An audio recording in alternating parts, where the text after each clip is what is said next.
Nous en venons à la discussion générale et la parole est à Madame Valérie Rabault du groupe socialiste et apparenté pour 5 minutes.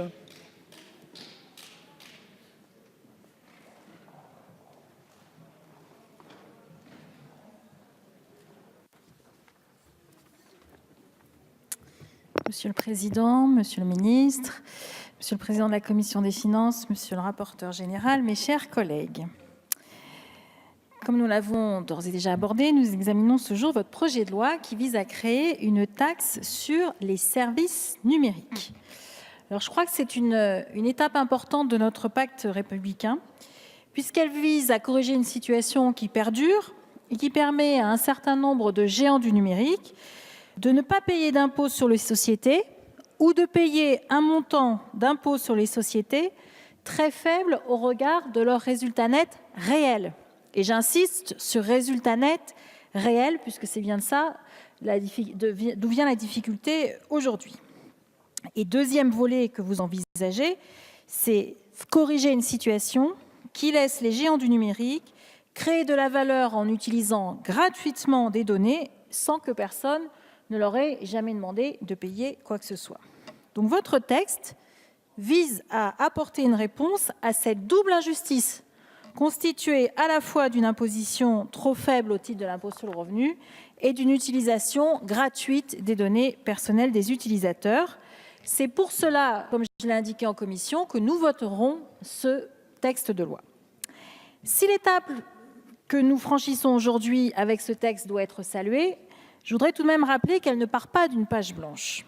En décembre 2016, contre l'avis du gouvernement, j'insiste, contre l'avis du gouvernement, c'est peut-être un appel à nos collègues de la majorité sur d'autres textes, contre l'avis du gouvernement, nous qui étions députés de la majorité, avons voté une taxe dite YouTube qui consiste en fait en une taxe sur la publicité facturée par les plateformes. Ce vote a été arraché 12 voix à 11, c'est-à-dire une voix d'écart. Tant la pression était forte sur les députés, soit pour qu'ils ne viennent pas en séance, soit pour qu'ils votent contre cette taxe YouTube. Et le gouvernement de l'époque nous avait dit qu'effectivement, il fallait qu'il y ait un règlement international. Aujourd'hui, cette taxe rapporte 10 millions d'euros. On nous avait dit, il y a 2 ans, que si on arrivait à dégager au mieux 1 million d'euros, ce serait le bout du monde. Ce qui vous montre à la fois que ce n'est pas une page blanche, mais que c'est un combat qui doit se poursuivre pas à pas, qui ne se franchit pas avec une grande étape. Ça a été rappelé aussi tout à l'heure, ce texte arrive après les 15 recommandations BEPS de l'OCDE qui ont été extrêmement précurseurs pour pouvoir faire en sorte que cette réflexion sur la taxation des géants du numérique se produise. Alors bien sûr, il eût été mieux qu'un accord soit trouvé au niveau international. Mais à force de toujours attendre, on ne fait rien. C'était l'esprit de la démarche de la création de la taxe dite YouTube. C'est aujourd'hui l'esprit de votre démarche que je salue. Cette démarche, elle a été initiée, vous l'avez rappelé aussi, en septembre 2017, lorsque l'Europe a pris l'initiative avec la France, l'Allemagne, l'Italie et l'Espagne de vouloir créer une taxe sur les géants du numérique. Cette idée a été enterrée le 12 mars dernier en raison de l'opposition persistante de pays comme l'Irlande, le Danemark, la Finlande ou la Suède.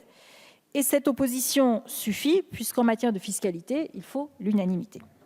Malgré cette opposition, 5 des 28 pays de l'Union européenne, alors je dis toujours 28, parce que l'Union, bon, voilà, je dis 28, 5 des 28 pays de l'Union européenne ont lancé une démarche, comme la France, pour mettre en œuvre une taxe sur les services numériques. Il s'agit de l'Espagne, l'Autriche, le Royaume-Uni qui va bientôt nous quitter, et l'Italie, et bien sûr la France.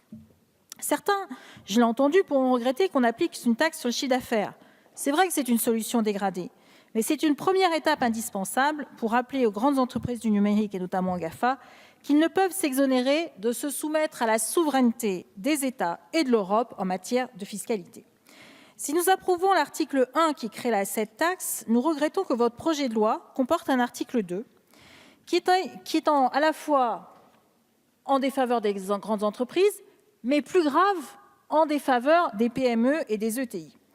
Ainsi, 542 entreprises, dont le chiffre d'affaires est compris entre 250 millions d'euros et 1 milliard, donc là, on est parfaitement dans l'étiage PME, ETI, 542, vont voir leur taux d'imposition sur les sociétés augmenter par rapport à la trajectoire que vous aviez votée, mais augmenter aussi par rapport à la trajectoire que nous vous avions laissée en 2017.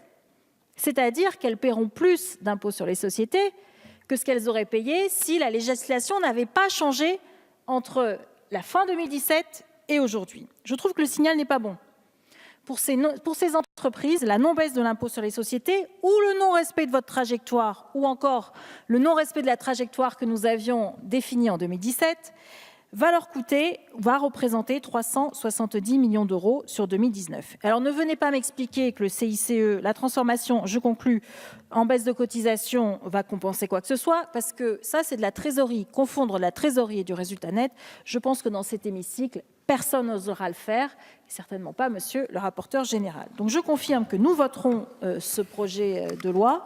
Nous espérons que nos amendements pourront avoir un avis positif du gouvernement et de la majorité, mais néanmoins nous voterons ce projet de loi. Je vous remercie. Merci. La parole est à madame